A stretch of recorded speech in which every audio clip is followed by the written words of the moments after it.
Ya, continuamos con los temas de revisión. Vamos a revisar lo que es el cáncer gástrico. Pasa a la siguiente diapositiva, por favor. Ya, el cáncer gástrico, la siguiente. El cáncer gástrico es una de las patologías frecuentes a nivel del Perú. Tiene bastante relevancia porque está en el tercer lugar en lo que es incidencia, tanto para, ¿cómo se llama? Para mujeres como para varones. Sin embargo, según el último reporte del GloboCan, a nivel mundial, su incidencia es menor, ¿no? Esta está ocupando el quinto lugar, tanto en incidencia como en mortalidad. Lo que se está evaluando es que anualmente los casos de cáncer gástrico vienen en aumento. Si bien no es una patología muy frecuente en nuestro continente, hay la casuística de cáncer gástrico se está aumentando a nivel de lo que es en la región de Puno. Está llegando a ocupar el segundo lugar. Siguiente. Si hacemos una comparación en lo que es incidencia, mortalidad y prevalencia a nivel mundial, en primer lugar está pues en el continente de Asia, seguido de Europa, y recién nosotros ingresamos en el tercer lugar.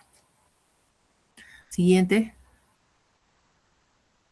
Y en América Latina, ¿cómo van aumentando la incidencia de los casos y cómo van aumentando la mortalidad? Tenemos más incidencia que mortalidad. Ayer justamente estábamos haciendo una revisión que qué tipos de cánceres tienen mayor mortalidad en mujeres y en varones, ¿no? En Perú, por ejemplo, en mujeres está tomando en primer lugar lo que es mortalidad de cáncer de colon y lo que es en varones es cáncer de próstata, seguido de cáncer de pulmón. Ahora, bueno, siguiente. Ahora, para revisar la parte de anatomía y patología. Siguiente. Ustedes ya conocen la división de lo que es la anatomía y lo que es la parte gástrica y de esófago. Hay un punto muy importante que se tiene que valorar, es ¿cómo se llama? A partir de lo que es el cardias, ¿no?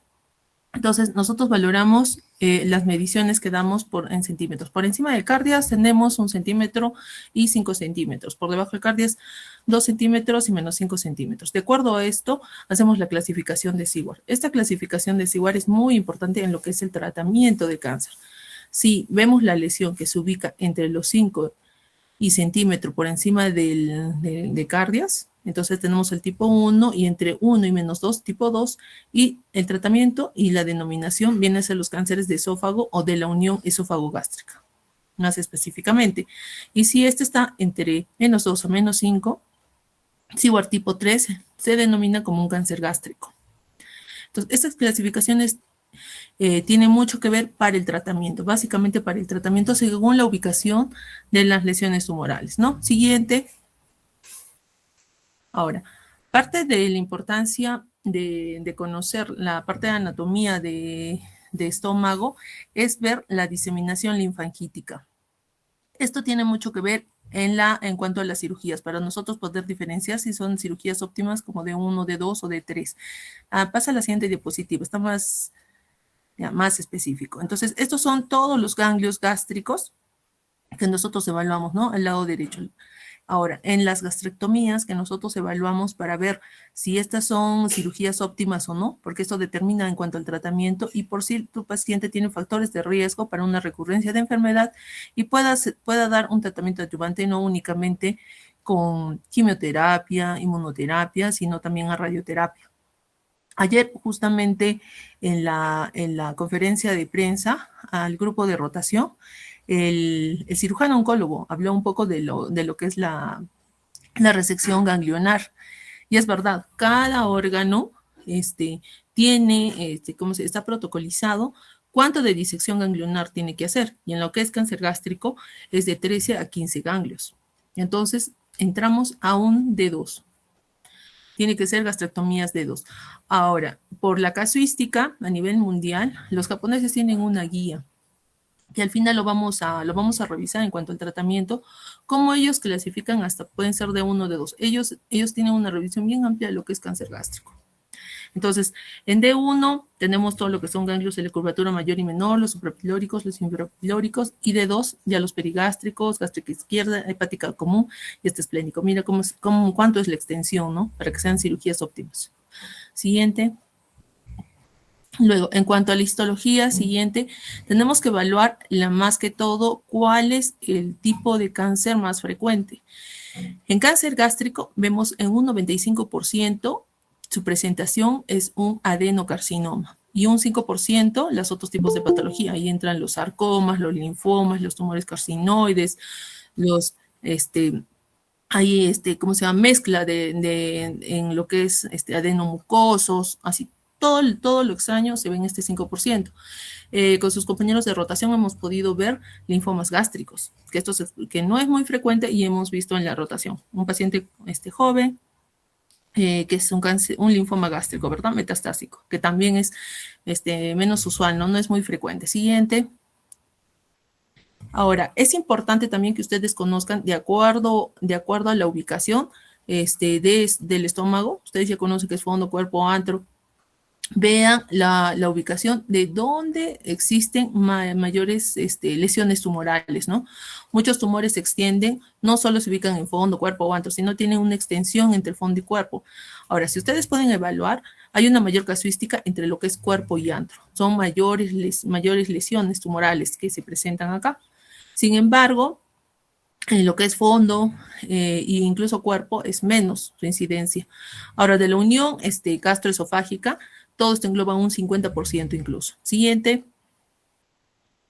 Ahora, también parte de lo que son las clasificaciones tiene que ver mucho la revisión de lo que es el sistema de clasificación de Lauren. Existen muchas clasificaciones de cáncer gástrico. Sin embargo, esta es una clasificación antigua, pero es muy importante para que ustedes puedan ver en cuanto al pronóstico de la enfermedad y el grado se podría ser de una mayor invasión, ¿no? Entonces, en esta clasificación de Lauren tenemos la intestinal y difusa. En la tipo intestinal es la menos agresiva comparado a la difusa. La intestinal nos puede llegar de una atrofia gástrica a una metaplasia, una displasia y finalmente desarrolla un cáncer invasivo, ¿no? Esto asociado a lo que es el Helicobacter pylori. Entonces, tenemos características para intestinal, por ejemplo, que es de tipo ambiental, lo que les mencionaba, cómo cambia el epitelio por el factor de riesgo. Acá más que todo son factores de riesgo, como les hablaba del Helicobacter pylori. Es mayor la incidencia es en varones que mujeres, la incidencia incrementa con la edad. ¿Por qué incrementa? Porque hay mayor exposición de factores de riesgo, ¿no? Todos los factores de riesgo que hemos visto, en este caso, pues, alcohol, tabaco, pacientes trabajadores de mina, consumo de agua no potabilizada, todo eso, y más en relación a Helicobacter pylori. Formación de glándulas, la diseminación también es más hematógena, hay mutaciones del gen APC, inactivación de P53, P16, y aquí entran lo que son las lesiones premalignas, ¿no? Los pólipos adenomatosos y otros síndromes. Sin embargo, el tipo difuso, como les decía, es mucho más agresivo y esto más es como predisposición genética, porque tienen que tener antecedentes familiares. Miren, hasta el tipo de sangre, el tipo A, hay una mayor incidencia en lo que son mujeres que varones, se presenta en etapas más jóvenes, son pobremente diferenciados, son células en anillo de sello. Estas células en anillo de sello no es característico que si es difuso, es genético, no, pero es más que todo por el pronóstico. La diseminación es linfangítica, transmural, hay un decremento de la caderina, que esto permite que las células estén adheridas unas a otras. Entonces hay una mayor destrucción celular, por ende hay las lesiones tumorales, ¿no?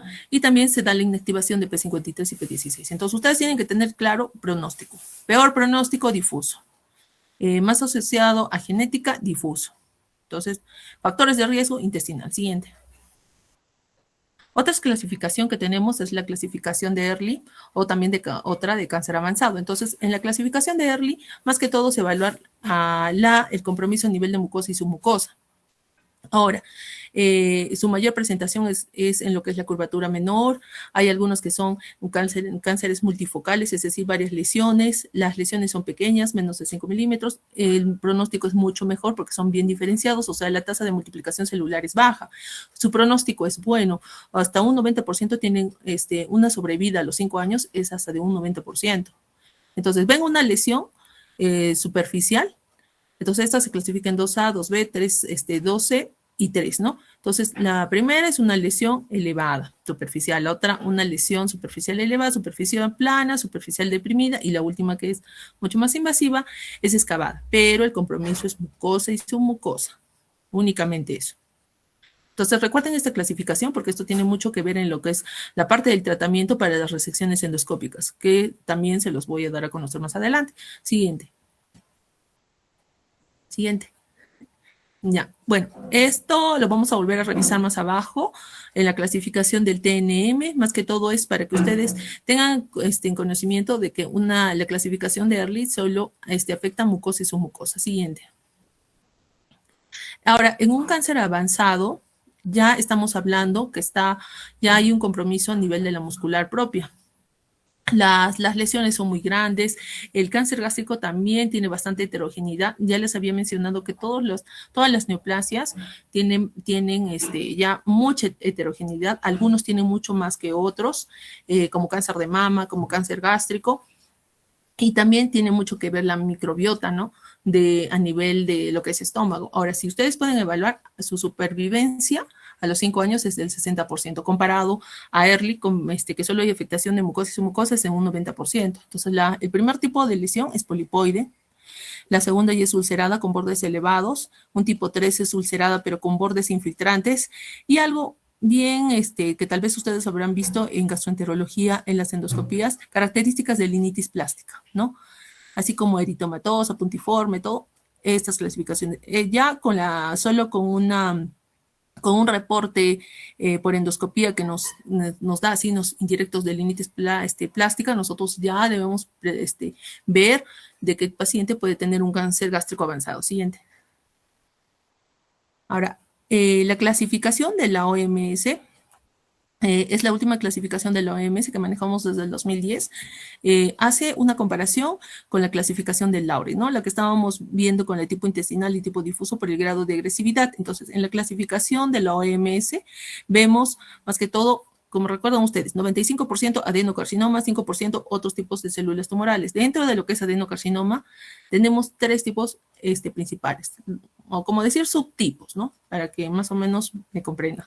De tipo papilar, tubular, mucinoso, y otro que viene a ser células en anillo de sello. Después de esto vienen los otros subtipos, pero que son ya menos frecuentes, ¿no? Como les decía, la mezcla de después en adenoescamosos, escamosos, carcinomas, entran los linfomas, los carcinosarcomas, todo otro tipo de patologías. Y ahora, si hacemos una comparación con la clasificación de Laurie, el tipo de adenocarcinoma es del tipo intestinal, es decir, son mayores factores de riesgo. Y también lo menciona en esta clasificación. Y lo que son más agresivos de tipo difuso son en relación a células en anillo de sello. También que son G3, entonces mucho mayor agresividad. Y en este tipo, por ejemplo, en el tubular, este tipo histológico, pues se puede encontrar en cánceres gástricos, ¿no? Aquellos pacientes que tienen, se puede decir, un poco más de larga data de sintomatología. 10% los adenocarcinomas mucinosos, y por ejemplo los tipos papilares podemos encontrar en aquellos pacientes que pueden tener hasta metástasis hepática o pueden tener mayor afectación ganglionar. Y bueno, las frecuencias relativas son aproximadamente 54% para lo que dice el tipo intestinal, 32% difuso y 15% para un indeterminado. Afortunadamente, 54% pues se podría decir son factores de riesgo. Entonces, factores de riesgo. Nuevamente se hace hincapié a los estilos de vida, ¿no? Siguiente.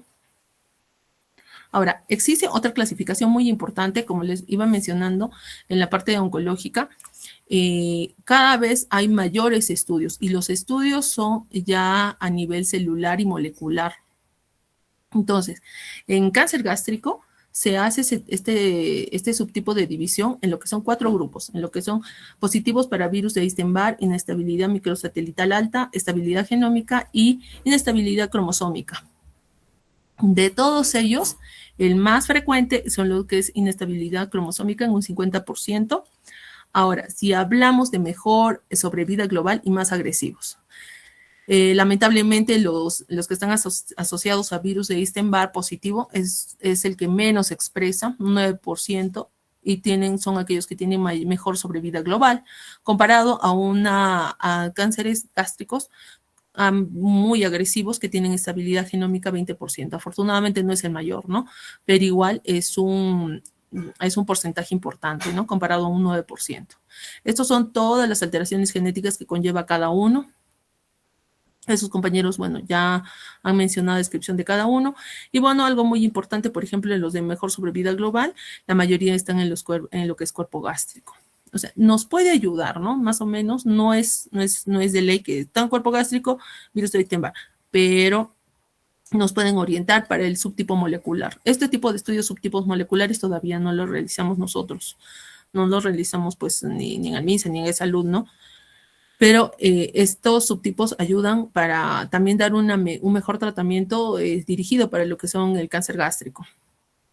Ahora, inestabilidad microsatelital alta, también en mujeres podemos estar pensando en tipo difuso, grado de agresividad, mediana edad. El más agresivo, tipo histológico difuso. Ahí está, difuso, como se los mencionaba, difuso, mayor agresividad en pacientes jóvenes, igual.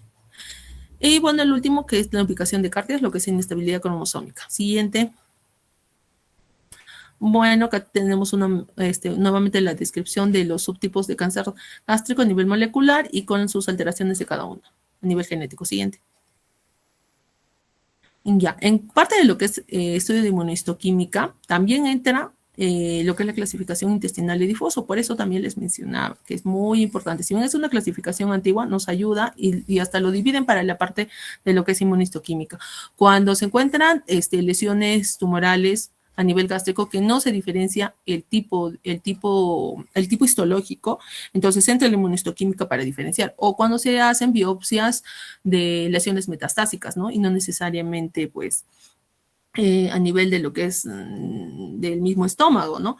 Entonces puede ser ganglionar, todo, y no se diferencia, o tus pacientes clínicamente se hace una biopsia ganglionar, imagenológicamente tienen lesiones hepáticas, todo, entonces siempre se busca hacer una biopsia del lugar menos invasivo para el paciente. Y en este caso, cuando no se puede diferenciar muy bien, porque adenocarcinoma tiene la mayoría de todo lo que son los cánceres gastrointestinales, entonces entra la inmunistoquímica. Entonces, en intestinal, ya incluso evaluando para el tema de pronóstico de enfermedad, entonces expresan lo que es CDX2, citoqueratina 7, citoqueratina 20, ¿no?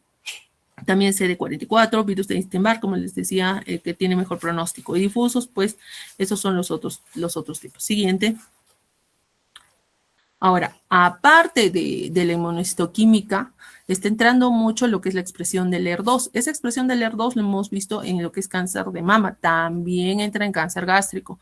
Entonces, este cuadrito más que todo es para ver esta expresión de ER2, si, ¿cómo se llama? Lo dividen en lo que es 0, 1, 2 cruces y 3 cruces. 0 y 1 es negativo. 2 cruces es dudoso. Entonces, 2 cruces entra una prueba amplificada de SISH o FISH para ver si tu paciente pues realmente expresa ER2 y puede responder a la terapia de anticuerpos monoclonales, ¿no? Como trastuzumab, por ejemplo. Y en aquellos pacientes que expresan ya 3 cruces, definitivamente hay expresión de ER2. La clasificación, como les mencionaba, genética, que también tiene mucho que ver. Y también hay una expresión para la prueba de PDL1. Esto es para otro tipo de tratamiento, ¿no? Como tenemos, por ejemplo, nosotros pembrolizumab. Entonces, tenemos que ver si hay si hay esta expresión, ¿no? Siguiente. Ahora, que es muy importante, esto es lo que les hablaba para la expresión del ER2, para ver anticuerpos monoclonales. Algo muy importante que se está sumando es lo que es la biopsia líquida, es el ADN tumoral circulante. Entonces, hay pacientes que tienen enfermedades muy avanzadas o pacientes que tienen otras comorbilidades, o se podría decir que no hay lesiones externas para poder biopsiar, pero sin embargo, o tienen tantas comorbilidades que es muy difícil hacer biopsias, ¿no? No hay una biopsia fácil se podría decir, ¿no? Para ellos, o se niegan incluso a la biopsia, que también se da el caso.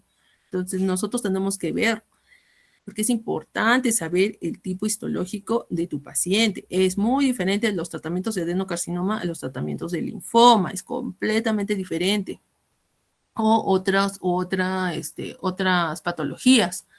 Y por eso se hacen estas biopsias líquidas, donde ahí podemos ya diferenciar el primario, ¿no? Siguiente.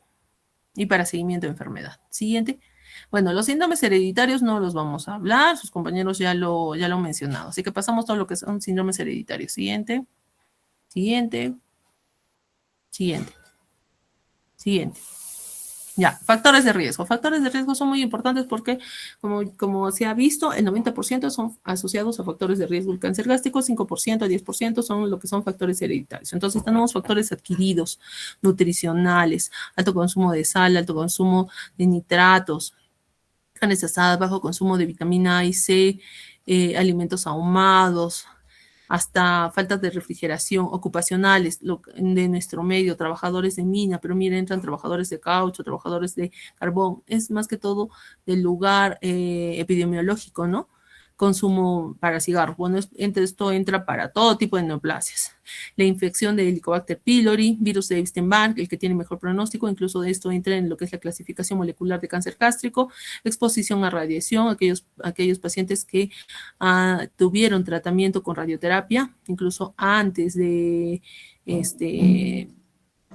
puede ser, por ejemplo, un sarcoma de pared abdominal y indirectamente tocó estómago, aunque ahora es mucho más preciso lo que es la radioterapia, pero igual entra como factor de riesgo, porque ya por la ubicación, ¿no?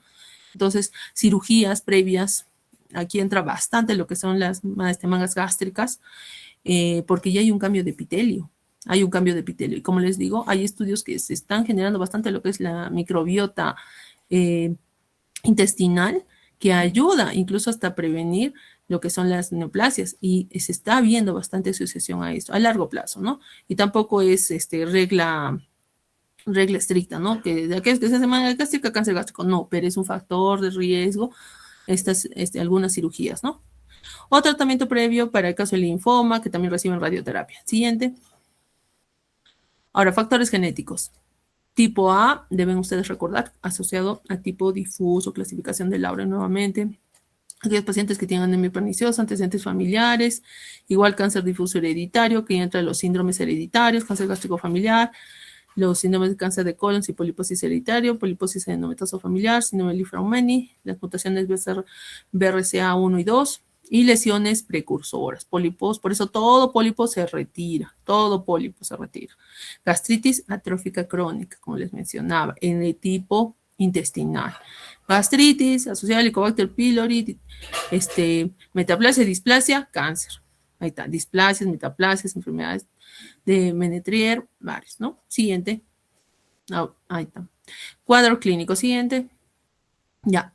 El cuadro clínico no es específico, o sea, no significa que todos aquellos pacientes que tienen pérdida de peso van a ser, es un cáncer gástrico, definitivamente no es específico. Si ustedes ven, es sintomatología general, pero se ha visto que algunos que tienen mayor predisposición que otros, ¿no? Por ejemplo, las epigastralgias, por el tema del reflujo. Ya el momento de tener una válvula disfuncional predispone a hacer un cáncer de la unión esófago-gástrica o esófago. Entonces, ahí tiene que avisar. Y definitivamente ahí se tiene que hacer una endoscopía. Todo paciente que tiene esa molestia, ¿no? Entonces, pérdida de peso, anorexia, fatiga, dolor epigastrio, llenura precoz. Esto ya es cuando el cáncer está muy bien avanzado, ¿no? Ya están haciendo sus síndromes pilóricos. Siguiente. Clínicamente, ¿qué nos puede ayudar y qué nos puede estar orientando, no? Acá algo bien conocido, ustedes que ya han llevado semiología, el ganglio de Virchow, pero estos son en cánceres avanzados. Si se dan cuenta, la diseminación linfangítica ya es extensa, ¿no?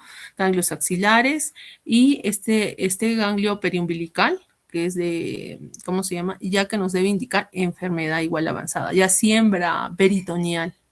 Siguiente. Para el diagnóstico, siguiente. Ya. Esta es la guía que mayormente nosotros manejamos, las guías americanas, y llega un paciente con sospecha de un cáncer gástrico, se podría decir, más o menos por la presentación clínica que nos manifiesta el paciente, el examen físico, sí, importante por el tema de los ganglios, todo, ya bien, entra. La endoscopía, ¿por qué? Porque la endoscopía nos tiene que hacer la biopsia, el estudio de estadiaje de extensión, las tomografías contrastadas, no es, en otros hospitales, pues como son guías americanas, pues incluso llegan a hacer hasta PET-CT, para ver localizaciones de enfermedades metastásicas, pero bueno, acá únicamente hacemos tomografías, no es tampoco prioritario hacer este PET-CT. Luego se hace lo que son el estudio laboratorial de todo, igual hemograma bioquímico, todo lo que se tiene que hacer, entra las ecoendoscopías, acá ecoendoscopías, no la endoscopía para el toma de la biopsia, ecoendoscopías. Con la ecoendoscopía van a evaluar justamente qué tipo de estadio, si es un early, lo que les mencionaba, si hay un compromiso a nivel de mucosa o submucosa, para ver resecciones endoscópicas. Entonces, también tienen sus criterios cuando hacer una resección endoscópica. Y con todo esto, solo se hace resecciones endoscópicas en T1A, T1B, es decir, compromiso de mucosa y submucosa. Y aún así, aquí hay excepciones. El tamaño tumoral, si es que este es mayor de 2 centímetros, no se hace. Si es que este paciente tiene invasión linfovascular positiva, no se hace. Tiene que ser invasión linfovascular negativa.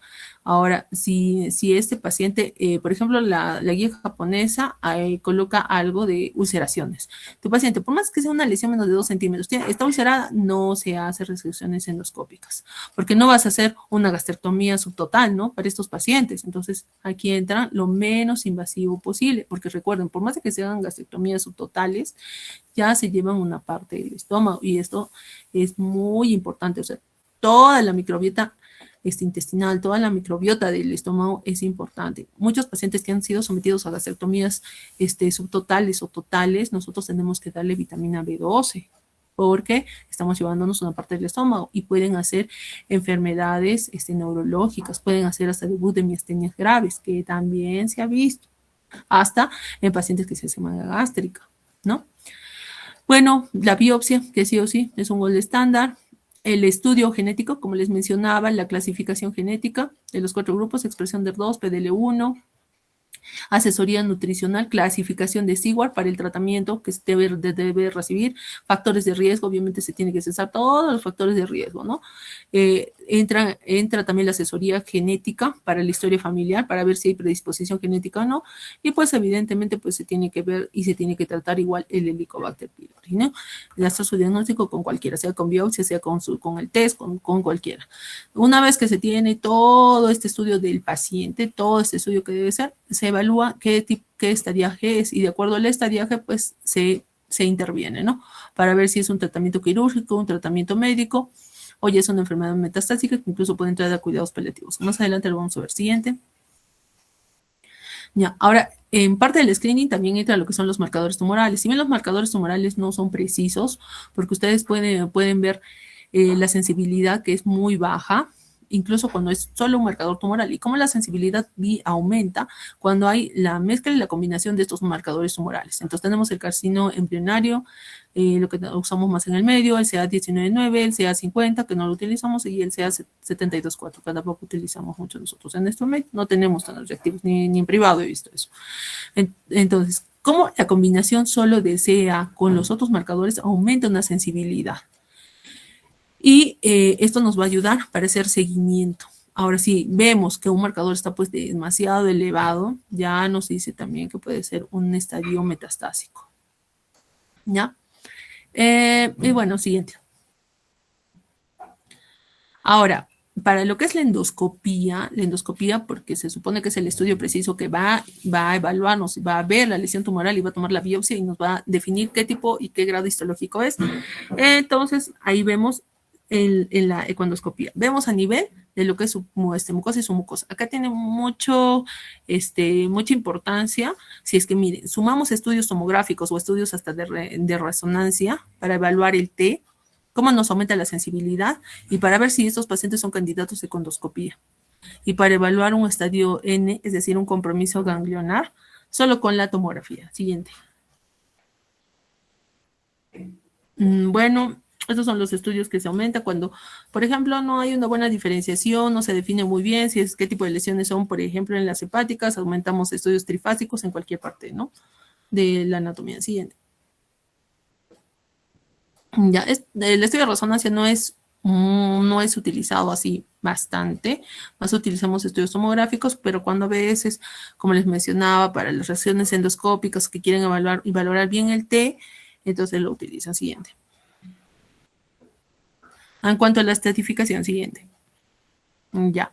Para la estadificación, siguiente, nosotros evaluamos el T, N y M. En el T podemos valorar, por ejemplo, desde un T0, que no hay enfermedad, un T, un carcinoma in situ, y ahí tenemos el T1, T2, T3 y T4. T1 tenemos dos clasificaciones, T1A, T1B. Compromiso mucosa y submucosa. Ya desde T2 ya hay un compromiso a nivel de la muscular, la capa muscular. T3, el tumor es más penetrante, pero sí no hay invasión del peritoneo visceral, pero existen otras estructuras adyacentes. Acá podemos ver, por ejemplo, estructuras adyacentes como vaso, colon transverso, hígado, diafragma, páncreas, y ya te va aumentando el estadiaje, ¿no? O compromiso, extensión hasta duodeno, incluso, o esófago, dependiendo de la ubicación tumoral, u otras estructuras adyacentes, un T3, un T4, ya hay un compromiso a nivel ya de serosa. Entonces, esto es más que todo la división de serosa. Siguiente, en lo que es el N, son los ganglios regionales. Ustedes acá recuerdan desde D1, D2 y D3, ¿no? Por eso es de que una buena resección es hasta 15 ganglios, ¿no? Ya el otro es mayor compromiso a distancia. Y el M, pues si hay lesiones metastásicas o no hay. Siguiente. De acuerdo al TNM, encontramos el estadio. Esto se agrega a lo que es el grado histológico, ¿no? De los bien diferenciados, moderadamente, pobre diferenciados y indiferenciados. Siguiente. Siguiente. Ya. Ahora, para los factores pronóstico, siempre tiene mucho que ver la extensión tumoral, si abarca varias partes del cuerpo gástrico, el tema de la siembra peritoneal, ya es un estadio avanzado, pues esto ya son manejos paliativos, o la extensión tumoral, ¿no? Cuando ya atraviesa lo que es la pared gástrica. La ubicación de los ganglios tiene mucho que ver, y también los tipos difusos. Tipo difuso, células en anillo de sello, el pronóstico es malo. Y miren, acá también tiene mucho que ver la clasificación de Worman, ¿no? Worman 1, Worman 2, con el tema de las tasas de supervivencia, como esto tiene una tasa de supervivencia relativamente favorable a los 5 años, pero sin embargo, aquellos pacientes con tipo 4, linitis plástica, nos dice que pues, el pronóstico es malo, ¿no? Siguiente. Bueno, esto menciona las lesiones a nivel de cardias que tienen peor pronóstico. Esto también mencionan aquellos pacientes que expresan el factor de crecimiento epidérmico, ER2, que también el pronóstico es malo, ¿no? Siguiente. Siguiente. Ya. Solo se va a tocar en esta oportunidad lo que es tratamiento. Ustedes no van a exponer tratamiento, eso lo voy a revisar yo de todas las patologías que van a presentar más adelante. Entonces, ya tenemos todo el estudio, ya tenemos la clasificación y vemos, estamos en un in situ o tenemos un T1A o un T1B. Entonces, vemos si estos pacientes son candidatos a tratamiento de resección endoscópica, no candidatos a cirugía. Y acá tiene mucho que ver el tema de las lesiones. Como les mencionaba, hay criterios hasta para qué pacientes van a resección endoscópica. No todos aquellos pacientes van así de norma a resecciones endoscópicas, si es que en caso ellos, por más de que haya compromiso a nivel de solo mucosa o submucosa. Entonces, cuando la lesión tiene menos de 2 centímetros de diámetro, cuando su grado histológico es bien diferenciado o es moderadamente diferenciado, o cuando no está más allá de la submucosa, cuando no tiene invasión linfovascular, sus márgenes y laterales como profundos son claros, tu paciente va a resección endoscópica. Mientras no tenga eso, no va. Para la guía japonesa, puede que no tenga nada de esto, pero tiene úlcera, no va a resección endoscópica. Entonces, ya están dando una resección subtotal. Ahora, si tu paciente indirectamente, independientemente del T, pero ya tiene compromiso ganglionar, entonces se tiene que valorar. Mire, ya es, por más que sea un T1B, T1B, pero ya tiene compromiso ganglionar, cirugía. Un paciente que es un T2 y ya cualquier compromiso ganglionar, cirugía o terapia perioperatoria, es decir, tratamiento neoadyuvante, cirugía y tratamiento adyuvante. Al medio va la cirugía. Ahora, cuando tu paciente ya son enfermedades pues irresecables, ¿no? No hay ¿cómo se llama? No son lesiones que se pueda retirar, entonces van a quimiorradiación o terapia sistémica. Y cuando igual no son candidatos a cirugía, hasta pueden ser manejos paliativos, dependiendo. Y enfermedad metastásica. Tratamiento, esto manejo paliativo es controversial. O sea, este manejo paliativo es quimioterapia paliativa, o sea, tratamiento oncológico especializado paliativo o sintomático paliativo. Sintomático paliativo es pues que ya no le das nada, solo calidad de vida. Siguiente. Y esta es la clasificación de la guía japonesa, donde ellos tienen estudios muy a profundo de lo que es el cáncer gástrico. Entonces, primeramente, ya tienen el diagnóstico confirmado, evalúan la enfermedad a distancia, un M0, un M1. Dentro de lo que es M0, o sea, no hay enfermedad a distancia, evalúan el T, ¿no? Desde T1 lo separan, ¿no? T1 y ven el compromiso ganglionar. ¿Hay compromiso ganglionar? No hay compromiso ganglionar. Si no hay compromiso ganglionar, está en T1A, T1B y ven igual, nuevamente, qué tipo de lesiones son, si son diferenciados, menos de 2 centímetros y si tienen invasión linfovascular. Ya, tu paciente tiene todo esto, va a resección endoscópica. No tiene, van a gastrectomía D1. Y mire, la resección ganglionar es mucho menor. Ellos lo clasifican así. T1B, igual, D1. Mira, si ven, T1B, ellos ya no lo mandan no mandan a resección endoscópica, ellos solo consideran el T1A resecciones endoscópicas. Desde T1B, ya para ellos es gastrectomía. Gastrectomía su total, con disección ganglionar D1. Y si hay evidentemente compromiso ganglionar, estándar, gastrectomía con disección ganglionar D2. Los 4B, las gastrectomías con combinación de resección ganglionar D2 y evidentemente pues aquellos pacientes con etapa metastásica, pues aquí radioterapia, tratamiento oncológico paliativo, o sea en cirugía, porque aquí vienen las derivaciones, ¿no? Gastrointestinales por el tema de la alimentación o terapia sintomática paliativa para los pacientes, ¿no? Estas son las evaluaciones que realizan post cirugía en estadio 1. En estadio 1, sin estos factores de riesgo, únicamente es observación del paciente, no recibe algún tratamiento adyuvante. Ahora, si son de un estadio 2 o un estadio 3, dice, excepto T1, son T3, van a quimioterapia adyuvante, también existen factores. Y 4, pues evidentemente, quimioterapia o terapia de soporte, ¿no? Que entran las cirugías paliativas. Con eso estamos terminando pues, lo que es la revisión. ¿Ven alguna pregunta, alguna duda? Nos hemos extendido mucho.